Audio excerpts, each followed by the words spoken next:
Assalamualaikum warahmatullahi wabarakatuh. Tapi pun sore ini, di hari yang cerah ini, saya berkunjung ke FEB, Fakultas Ekonomi dan Bisnis, yang luar biasa. Mereka ini punya calon yang 3 calon rektor, dan hanya satu-satunya mungkin di Unila ini yang punya 3 calon. Yang lain satu-satu, ada pertanian 1, MIPA 1, hukum 1, ya, kedokteran 1, ya.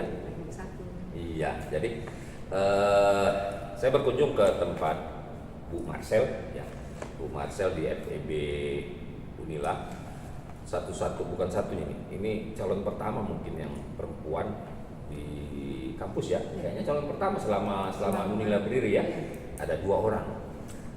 Kebanyakan kawan-kawan di luar juga mengatakan ayo dukung perempuan, sekali-sekali perempuan. Tapi menurut saya opini itu tidak bagus, karena menganggap perempuan itu kecil gitu.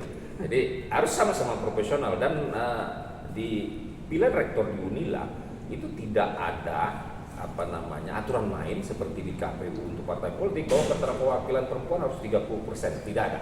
Dan saya juga tidak sepakat dengan 30%. Kalau 100% boleh, kenapa? Kalau dia 30% ada pengecualian, berarti haknya tidak sama dengan laki-laki. Nah, jadi siapa saja berani, silakan. Nah, kebetulan di ekonomi ada Bu Marcel ini berani mencalonkan diri. Nanti kita tanya-tanya dengan beliau seperti apa kok berani mencalonkan diri. Kemudian kok 3 sih nggak berunding dulu jadi 1 aja gitu. Silakan Bu Marcel, kenapa berani mencalonkan diri? Ya, terima kasih Mas Ferdi. Jadi awalnya begini, saya melihat potensi Unila ini besar sekali, ya Mas Ferdi. Jadi terima kasih sebenarnya kepada founding father kita, kemudian pada pemimpin-pemimpin kita sebelumnya, ya, dari Pak Sitanala, Pak Arusni Luki, ya, kemudian Zainal Abidin Pegalam, ya, hingga kepada rektor lah, Pak Muhajir, kemudian Pak Asriadi, juga mungkin Pak Sugeng, dan juga mungkin Pak Karomani, nggak terlepas dari itu. Artinya telah mengantarkan kita kepada ranking-ranking internasional, ya, dengan jumlah mahasiswa kita sebanyak 29.000, Mas Ferdi. Saat ini, tahun ini 29.000? Iya, mahasiswa kita 29.900 sampai 30.000, dan bahkan hampir sebanding dengan alumni kita juga sekitar 30.000. Alumni 30.000 saya kira total? Iya. Yang sudah menyebar kemana-mana gitu, ya. Artinya itu bisa dimanfaatkan untuk kita membentuk jaringan ikatan keluarga alumni, ya, segala macam itu luar biasa. Itu bisa kita berdayakan. Kita punya sekarang 8 fakultas dengan 118 prodi. Nah, bisa bayangkan 118 prodi dengan, kalau tidak salah ya, saya punya data itu 7 program S3, kemudian ada 35 program S2 dengan 60 program S1. Dan itu luar biasa gitu, ya. Kemudian kita juga ada berbagai macam akreditasi internasional sudah kita peroleh. Tambah lagi potensi besar dari Unila ini adalah kita berada di posisi strategis. Posisi strategis Sumatera, pintu gerbang Sumatera. Artinya incoming student, artinya mahasiswa kita bisa yang dekat Pulau Jawa. Ya, Pulau Jawa mungkin tidak seperti perguruan tinggi negeri lain seperti Unsri, ya, Bengkulu, Riau, ya, yang seluruhnya itu terpokok pada lokal incoming. Kalau kita bisa memilih incoming student yang smart dari berbagai provinsi, apalagi dengan adanya jalan tol. Kemudian sumber daya yang kita bersama. Jadi syukur alhamdulillah, ya, internal dan eksternal Unila itu mensupport. Nah, potensi yang besar ini sedikit gitu, ya, kita tercoreng oleh satu kejadian, ya. Dan ini sayang ketika tidak dilakukan sebuah gerakan cepat untuk memperbaiki kondisi ini. Karena lembaga ini sudah bagus, cuma hanya gara-gara satu ini bisa terpuruk kalau tidak ambil langkah cepat. Ya, maka kita harus oleh karena itu saya turun gunung nih. Saya turun gunung dengan ide-ide bahwa kalau di kota tapi tetap turun gunung, ya. Turun gunung, ya. Harus ada leadership yang untuk bisa gercep. Ya, menyelamatkan ini yang sudah potensinya bagus. Karena apa? Unila 2027, Unila 2045 seperti juga 100 tahun lagi, ya. Unila emas itu saya kira bukan keniscayaan untuk kita dapatkan, karena dalam potensi yang besar itu. Jadi kita perlu leadership yang kuat, yang berani berubah, kemudian yang gercep, yang fokus pada pekerjaan gitu, sehingga saya yakin itu bisa kita capai nanti.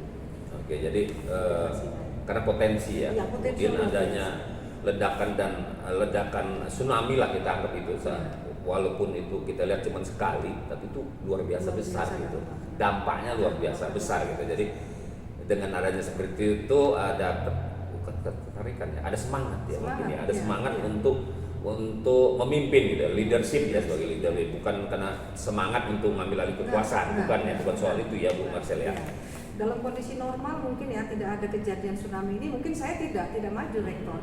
Mungkin saya tidak, tapi karena seperti ini diskresi kan, lagi diskresi. Maka harus ada. Saya pikir leadership yang betul-betul harus kerja cepat karena memang menuju yang kita kan saat ini BLU.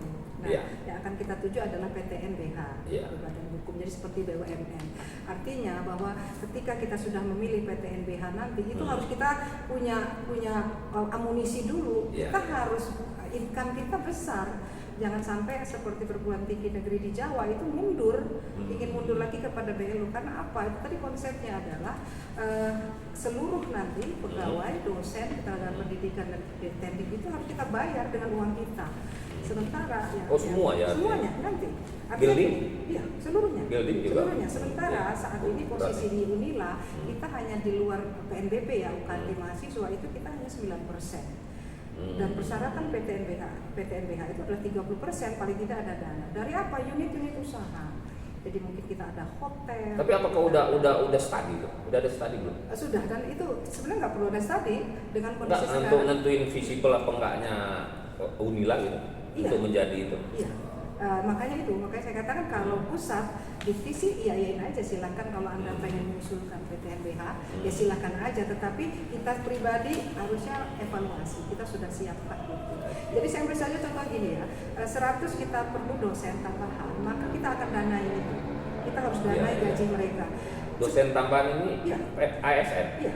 Itu kita juga bukan dari pusat ya. Nanti kalau Pemda kan tetap dari pusat.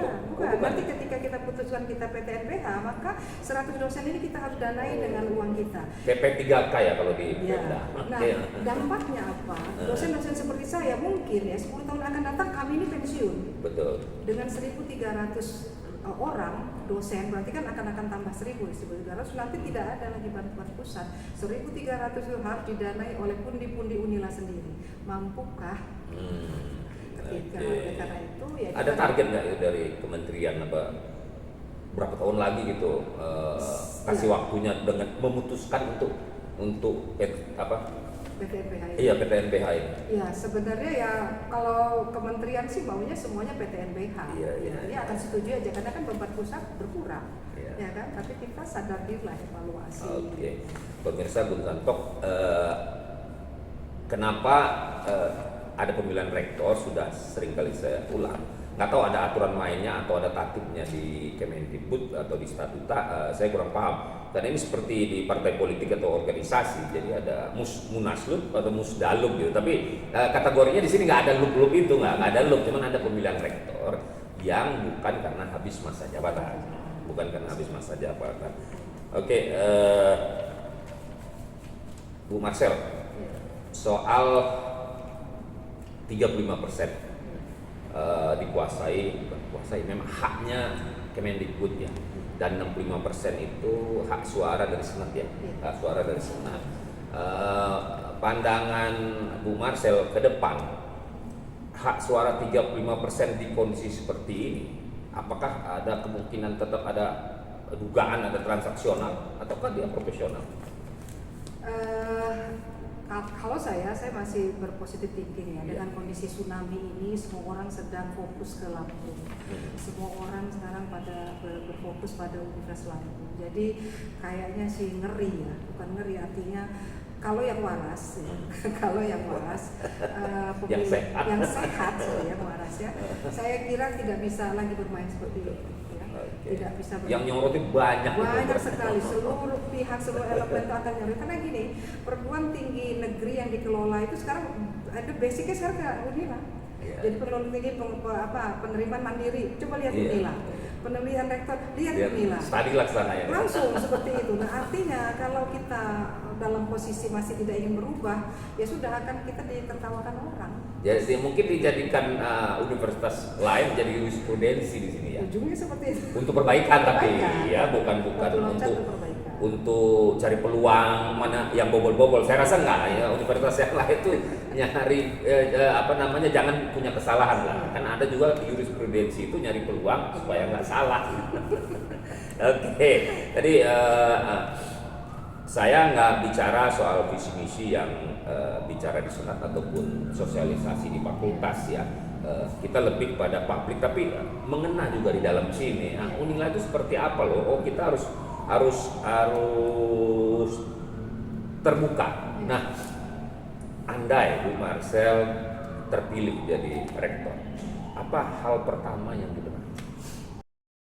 Oke, sekarang target saya, karena kita artinya agak terjerembab pada trust, kepercayaan, maka saya akan benahi yang pertama adalah tata kelola. Tata kelola Unila ini harus berintegritas. Gitu ya. Jadi tata kelola itu macam-macam. Good Governance University itu yang penting prinsipnya adalah transparan. Kita harus lakukan apapun, kebijakan apapun, termasuk keuangan, kepegawaian, pemilihan apapun transparan.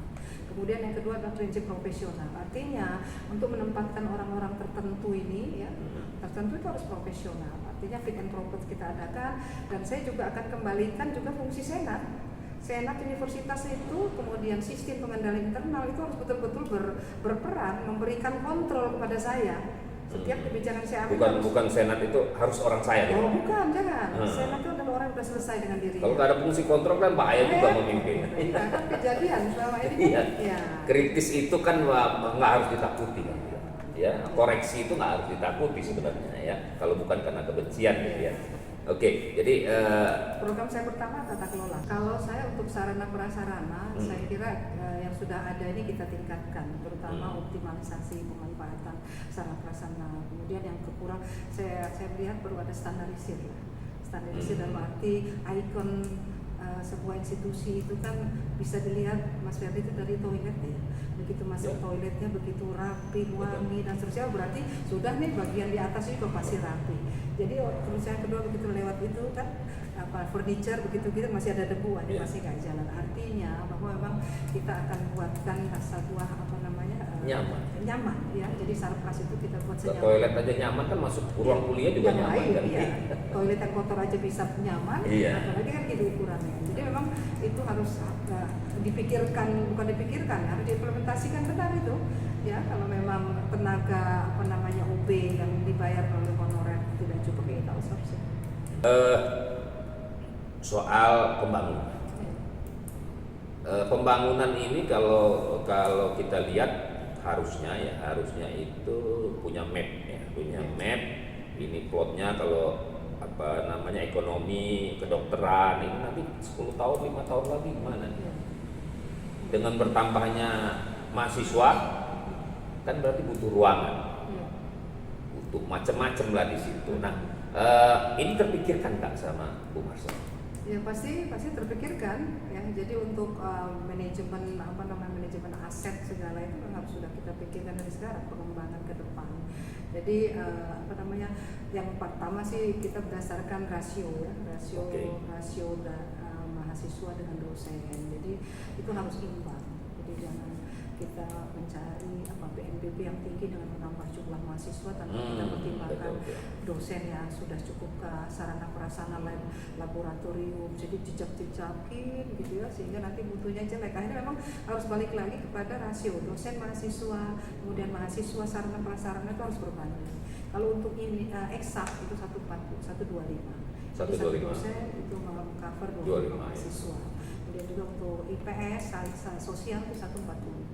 Oh, dia lebih banyak ya kalau sosial ya. Sosial 140. Termasuk juga ada rasio untuk laboratorium, kelas, ruang kelas itu kita ikutin harusnya sesuai dengan aturan yang ada. Gitu. Kan kalau kita lihat di luar di Amerika, kemudian di Australia itu kan kampus tuh nyaman sekali gitu ya, sangat-sangat nyaman. Dan kalau kita lihat di lokalan kita gitu di Indonesia gitu, terutama saya lihatnya swasta ya. Jadi kalau dia makin maju, itu ada pojok kosong pun dia bangun.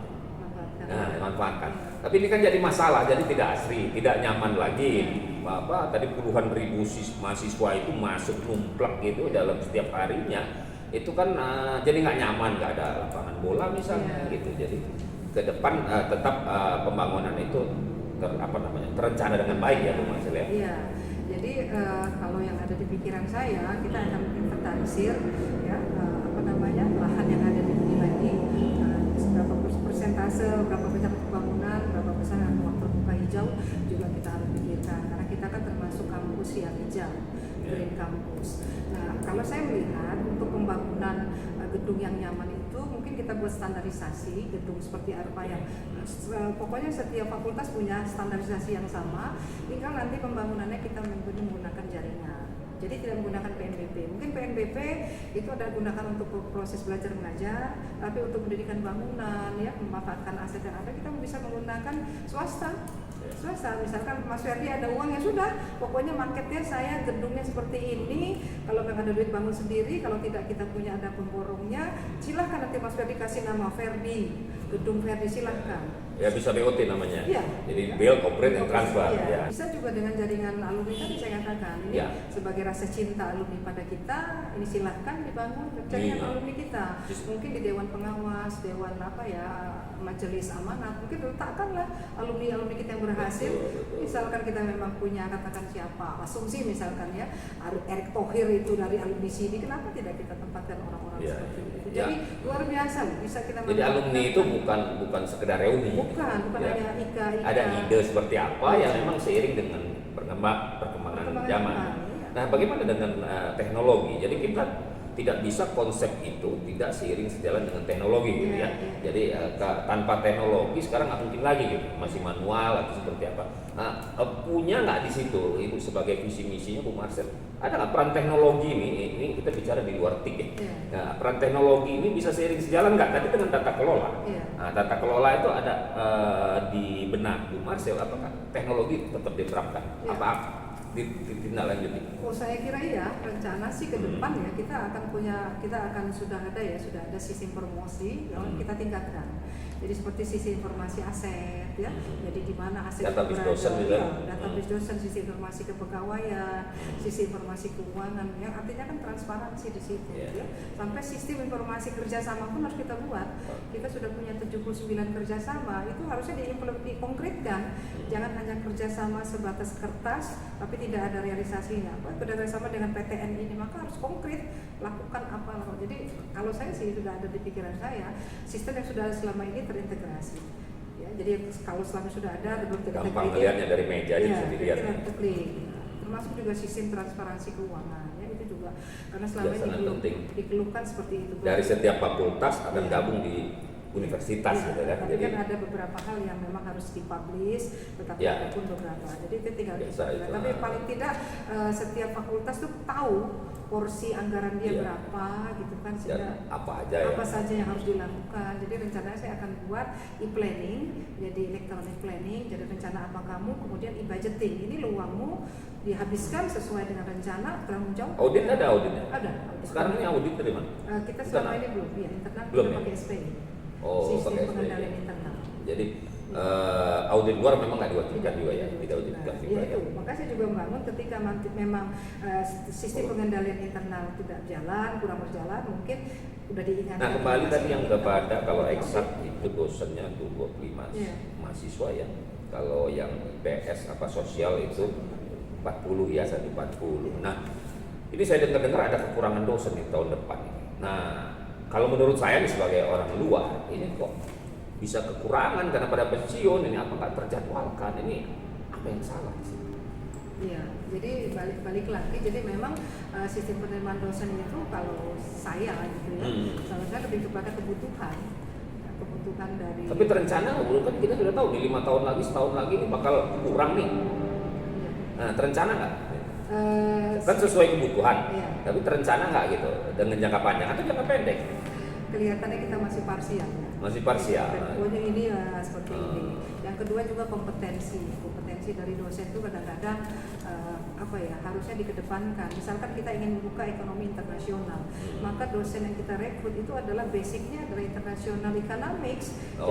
Ini kadang-kadang yang kita ambil adalah economics moneter, udah nggak pas. Kedepankan itu ya, international market itu sangat dominan, artinya semuanya kan ke arah sana kalau di ekonomi gitu ya. Jadi betul-betul dosen yang kita rekrut itu sesuai kebutuhan itu tadi gitu. Dan right man, right place ya.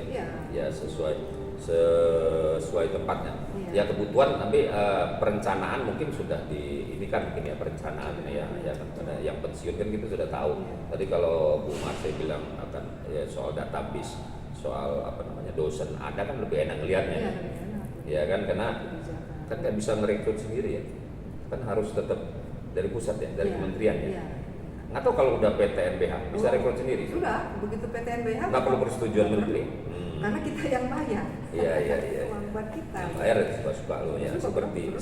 Seperti pemerintah sekarang ini mengantisipasi soal tenaga honor yang jadi P3K. Ya itu strategi. Kenapa? Lu yang nyari ininya orangnya honor-honorin, gue yang suruh beban kan gitu. Dikasih P3K apa kaget gitu. Kan kaget gitu. Bayarnya dari mana gitu. Pemerintah pinter gitu kan yang pusat itu. Jangan bebanin lu nanti demo semua ke gua tadi. Ya itulah contoh PTNBH seperti itu, kita lebih bebas membuka prodi kita bisa nggak usah kantor pusat. Ya bisa kita kemudian juga. Nah, ya soal prodi kemarin kan ledakan-ledakan ini selalu diasumsikan ada kelompok-kelompok yang memegang kekuasaan. Dengan Pak Rektor kemarin ditangkap, dia punya afiliasi. Ya kita nggak sebut siapa, tapi saya sebutnya kelompok. Nah, ke depan Bu Marcel, apakah sangat penting kelompok itu? Kalau itu akan menjadi transaksional nantinya? Kalau saya dari awal sudah saya katakan saya tidak ada gerbong-gerbongan. Jadi saya bekerja secara profesional, kolaborasi artinya teman-teman yang memang mau membangun Unila punya ada tim kan gitu, ada tim. Pastilah gitu kan, kita leadernya aja, kita leader memberikan contoh, memberikan terobosan, silakan tim yang jalan atau mungkin dari tim. Jadi bagi saya sih saya akan dibantu nanti oleh orang-orang yang memang berniat ingin membangun Unila, hati bersih gitu ya, profesional dengan ide-ide yang kreatif, jaringan dia luas, kenapa tidak? Walaupun dia masih muda pun ketika dia punya jaringan keluar itu yang nomor satu bagi saya. Masih muda tapi masuk syarat lah. Kalau nggak masuk syarat nanti juga, ya. Tetangga sebelah iri Bu Mas ya. Bahaya juga kan, balik lagi gitu kan. Ini kok muda, ini kan masih ada yang lebih senior nih. Kenapa dianggurin gitu kan? Itu jadi bumerang juga gitu ya. Kembali kita ke soal BEM. BEM menurut anak-anak aktivis, ini kawan-kawan aktivis di luar, ini BEM kita ini sekarang terkebiri karena dikebiri atau terkebiri karena tidak diberi peluang. Nah, bagaimana ke depan menurut Bu Mas? Memang alumni akan kita ciptakan ini, insya Allah sih saya punya cita-cita mereka punya karakter ya. Jadi alumni punya karakter. Artinya dalam proses pembelajaran itu memang harus kita siapkan soft skill dan hard skill. Jadi hard skill memang dia mampu untuk memahami ilmu bidang itu, tapi dia juga harus punya soft skill. Jadi kita akan hidupkan living campus. Living campus. Jadi istilahnya adalah mahasiswa itu belajar untuk hidup. Jadi begitu selesai dari kampus, dia keluar dari kampus, dia akan hidup dengan soft skill dan hard skill yang dia miliki. Ya. Jadi mulai dari terutama entrepreneur ya. Jadi saya sih punya berpikiran dalam kurikulum itu ada major minor. Jadi misalkan FKIP deh, dia misalkan pendidikan bahasa Lampung. Kalau dia hanya mengandalkan mayor dia itu hanya pendidikan bahasa Lampung, dia nggak akan bisa hidup. Karena guru bahasa Lampung itu satu SD itu cuma satu. Sementara alumninya itu akan banyak, dia akan nganggur. Oleh karena itu kita harus sisipkan dengan itu tadi minor apa yang dikatakan entrepreneur. Mungkin dia tambah dalam kurikulum itu untuk nanti pendidikan bahasa Lampung supaya dia bisa hidup selain hanya mengandalkan bahasa Lampung sebagai tempat nanti core dia kerja gitu. Jadi Jadi kita tambah dengan soft skill Tapi yang kan bahasa Lampung S1 belum ada sih. ada, Sudah ada ya? Sudah ada. Contohnya seperti itu. Oh, udah ada ya. Iya. Kalau S2-nya kayaknya cuma satu orang nih yang ikut bahasa Lampung. Iya, Ya. Padahal kalau diterima di ASN itu peluangnya tinggi sebenarnya. Iya. Karena kebutuhan bahasa Lampung di sekolah juga kurang. Iya. Kembali soal BEM. BEM ini apakah bisa hidup kembali gitu? Ada mengkritisi misalnya kebijakan-kebijakan, karena di kampus tanpa mahasiswa yang kritis juga nggak baik. Iya. Ya kita akan Selain tadi diarahkan untuk jadi entrepreneur, tapi kan di kampus perlu kritis, itu boleh nggak sih sebenarnya? Ya boleh aja, karena itu adalah daya nalar ya, daya nalar, terus dia situ bekerja sama, tapi yang pasti kan kritisnya bertanggung jawab. Ya, jadi kritis dengan menghina atau kritis dengan chaos kan beda. Kritis itu atas dasar data, apa yang dia kritisi. Nah itu kan kita harus kasih pemahaman mereka, bukan mengkebiri. Jadi kalau mau berdemo, demonya jelas gitu, apa yang mau didemo gitu kan. Dan bukan hanya demo, solusinya Anda mau apa. Jadi harus kita buka channel untuk mereka bicara. Kemudian ya itu tadi, apa sih yang mereka inginkan, ya, kita coba sesuaikan dengan kebutuhan jam. Jadi memang harus orang-orang yang punya karakter tadi misalkan, ya, kalau yang berkarakter. Nah di saat ini ya Bu Marcel, soal korupsi kan sudah merambah kemana-mana, dan rata-rata para koruptor itu sarjana, paling kecil kan S1, rata-rata sampai tinggi ya, bukan di luar kampus apalagi gitu ya. Kita nggak ngomongin kampus aja gitu. Itu sebenarnya kan sudah tahu sih sebenarnya ada salah atau benar kan? Menurut Bu Marcel apa sih penyebabnya? Nah kalau Bu Marcel, dari Bu Marcel, penyebabnya apa sih orang bisa melakukan korupsi ini padahal dia terdidik sampai tinggi? Ya. Yang pertama di luar itu ya, yang pertama adalah sistem memang memberikan peluang untuk melakukan hal-hal itu. Kemudian yang kedua karena kita menciptakan alumni, mungkin ada kesalahan di dalam proses pembelajaran. Ya, jadi ada seperti excuse ketika melakukan kecurangan, kita biasakan, ya sudahlah maafkan gitu ya. Kemudian yang kedua tidak ada sanksi. Ketika dia tidak disiplin, ya sudahlah. Nah, jadi kasihan. Kemudian ketika memang dia harus di DO gitu ya, karena sudahlah, jangan, kita harus bantu. Nah, seperti itu saya kira nggak bisa lagi. Ya, jadi kita harus tegakkan. Nah, membuat dia jadi santai. Iya, akhirnya dia membuat santai, tidak disiplin. Jadi dia masuk ke ruangan, sudah ujian 10 menit masih masuk, nggak bisa. Ini harus tegakkan hukum, tegakkan keadilan. Jadi tegakkan itu tadi saya bilang bahwa dari kampus inilah proses pembelajaran. Kalau akhlak dan perilaku, agama itu penting nggak untuk mendampingi itu? Ya. Kan ada rasa takut gitu. Ya. Rasa takut. Kalau tadi kan ada sanksi, sanksi duniawi. Nah ini sanksi dengan Tuhan itu perlu nggak akhlak dan perilaku itu diterapkan juga di sekolah? Ya, saya kira perlu. Itulah pendidikan karakter itu. Salah satunya adalah akhlak, perilaku yang selama ini sih memang ya di pendidikan agama, dalam kurikulum kita pendidikan agama itu kurang lebih kepada teori ya. Jadi misalkan definisi dosa itu apa, isi surat Al-Maidah itu apa, tapi harusnya bukan itu sih kalau misalkan saya pendidikan agama tapi ekonomi ya. Jadi bagaimana berusaha yang halal, bagaimana berusaha yang berakidah, itu harusnya sesuai bidang kita masing-masing. Kalau di pertanian mungkin pertanian agama itu seperti apa sih mengolah tanah yang bijak. Jadi daripada keimplementasi dibandingkan seperti coba hafalkan Al-Maidah apa isinya, bukan itu gitu. Nggak tahu penerapannya kan? Penerapannya, jadi lebih pada implementasi. Dari nilai-nilai Al-Quran, nilai-nilai agama itu dalam kehidupan. Saya sesuaikan dengan itu tadi bidang kita. Jadi ekonomi Islam itu seperti apa sih? Yang namanya halal haram apa sih, riba itu benar tidak? Cobalah dikaji gitu. Jadi balikan ke ilmu masing-masing gitu. Tapi itu tadi implementasi dari akidah yang lebih kepada implementasinya akidah jadi akhlak dan perilaku juga sangat penting untuk mengiringi kan kita belajar ini bukan soal transfer knowledge, kan bukan soal mentransfer ilmu saja kan, itu harus diiringi dengan rambu-rambu kan. agar tidak salah melangkah gitu kan, agar tidak salah melangkah. Ada rambunya, mau kemana itu ada rambunya gitu kan. Tapi kan kadang-kadang di dalam kurikulum, di dalam pembelajaran ya, jadi ya kita itu diuber waktu, kita 16 kali ketemu dengan ini harus tercapai. Langsung puas. Tercapai. Kadang-kadang kita karena diuber waktu lupa ya, dalam 10 menit awal itu harusnya kita kasih nilai-nilai. Ya, nilai-nilai itu kadang-kadang space dosen untuk memberikan nilai kepada mahasiswa itu agak terbatas karena kita diuber 2 jam setengah harus mampu menyelesaikan sekian bab.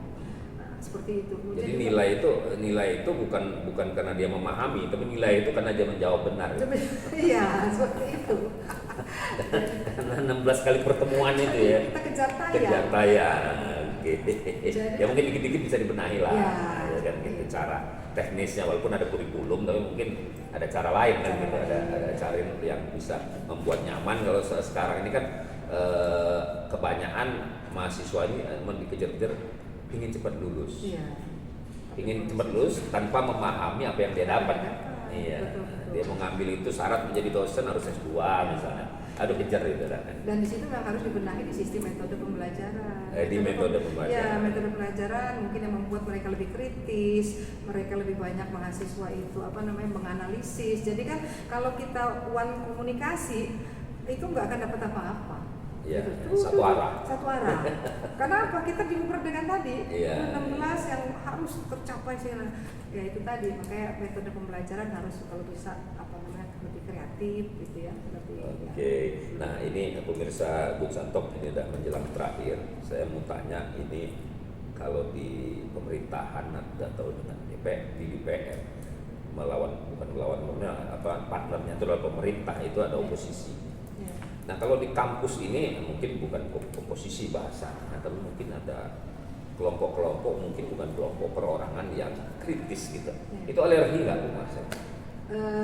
Kalau saya tidak, karena itu menjadi. Karena ada 1-2 yang kritis, ya kan? Ada 1-2 yang nggak suka, ya kan gitu. Nggak alergi ya soal itu ya? Enggak, malah kita temenin. Siapa tahu dengan kritis dia kita salurkan, dia mau apa sih? Dia mau apa, kita rangkul. Mungkin tidak tersalurkan karena banyak orang pintar tidak bisa bicara. Banyak orang pintar tidak bisa menyalurkan. Ini bicara di kampus ya. Bicara di kampus kan banyak orang pintar sebenarnya. Tapi untuk menyampaikannya dia sulit. Transfer knowledge-nya juga ke mahasiswa juga dia sulit. Tapi dia pintar. Maka harus kita dekati ya kan. Oke. Nah, sebelum kita tutup nih ada 2 kata itu Marcel. Sukses menurut Bu Marcel apa nih? Sukses menurut saya itu kita bisa merealisasikan ide-ide baik yang ada di dalam pikiran kita dalam rangka perbaikan kita. Bisa mengimplementasikan bagi saya sukses. Bisa mengimplementasikan ide-ide kita itu bagi saya sebuah kesuksesan. Oke. Nah, satu lagi bahagia. Ya. Bahagia itu sederhana. Bahagia itu sederhana. Bahagia apa itu sederhana? Bukan restoran. Bukan. Jadi bahagia apa yang sederhana itu? Bahagia itu kita ciptakan. Oke. Bahagia itu kita ciptakan sepanjang kita. Contohnya. Iya, artinya gini, bahagia dengan apa yang kita dapatkan itu kita syukuri, kita nikmati. Jadi ceritanya bahagia itu gini, kalau orang ngasih 100 tiba-tiba Mas Ferdi dapat 99, jangan dirusuhin yang satunya. Karena gimana satunya, akhirnya Mas Ferdi tidak menikmati yang 99. Jadi ya sudah, apa yang kita dapatkan kita syukuri ya, karena memang rezeki tidak pernah tertukar. Saya bahagia itu sederhana, kita ciptakan bahagia. Nah, Bu Marcel, kalau ini yang terakhir silakan kalau ada closing statement, kemudian kalau ini apa mungkin untuk para di pemilihan tahap awal ini nanti tanggal 22 ya? 22. Mencari 3 ya? Ya, mencari 3 di 22. Mencari 3 di 22 ya. Kalau ada yang pesan-pesan untuk para punya hak suara atau kepada publik secara umum untuk membangkitkan kembali Unila ini di mata publik itu akan lebih baik. Silakan. Baik, jadi Unila ini sudah on the track ya, jalannya Unila ini on the track. Oleh karena itu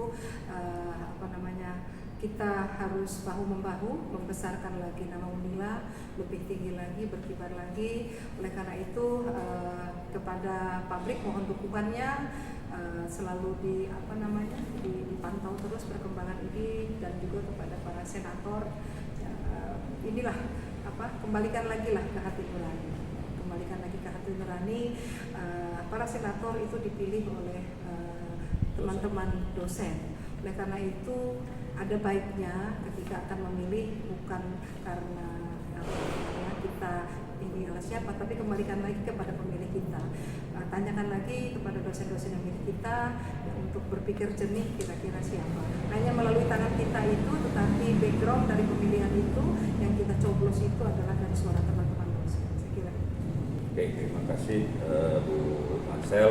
Pemirsa Gun Santok sudah dapat kita tarik benang merahnya bahwa tetap di kampus itu harus ada integritas dan tata kelola yang baik, tentunya agar ke depan akibat ada ledakan-ledakan kemarin ini nama Unila menjadi lebih baik, menjadi lebih smooth, menjadi lebih dikenal dengan yang baik, bukan dikenal dengan yang tidak baik.